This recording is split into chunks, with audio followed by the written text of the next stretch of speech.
start making your tortilla wraps at home. They are cheaper, healthier and yummier. Add 500 grams of flour to a mixing bowl, followed by 2 teaspoons of salt and about 2 tablespoons of olive oil, or an oil of your choice. We use olive oil. Then add in 250 milliliters of water. Mix that together. While you're mixing it, if you feel like it needs to add more, then you can add up to another 50 mils of water. Once that is all well combined, I roll it into a nice neat ball and then cover with the cling film and leave to rest for about 20 minutes.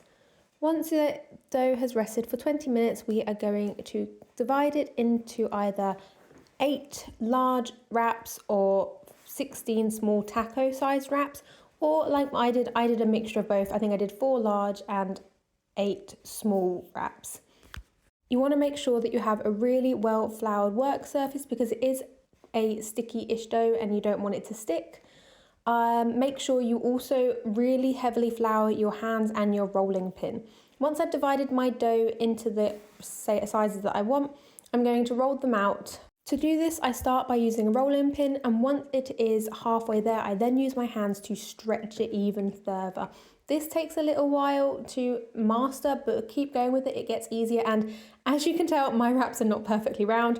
Normally my husband does the rolling of the wraps part, but he was busy and I wanted to get this filmed, so they are not as perfect as when he does them, but you know what, they taste even better than the ones you buy in the shop, and I actually quite like that they're not perfectly round. And a lot of the time I also make square wraps because I find they're so much easier to wrap.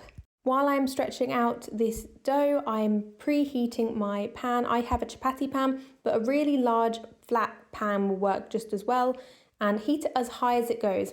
Then once you've stretched your first one out, just place it on the chapati pan and cook the wrap on high for about 30 seconds to 1 minute on each side, but you ideally want it, once it's fully cooked, as you can see here, they'll have some nice brown bubbles and no raw parts. And I do this one by one until all the wraps are cooked.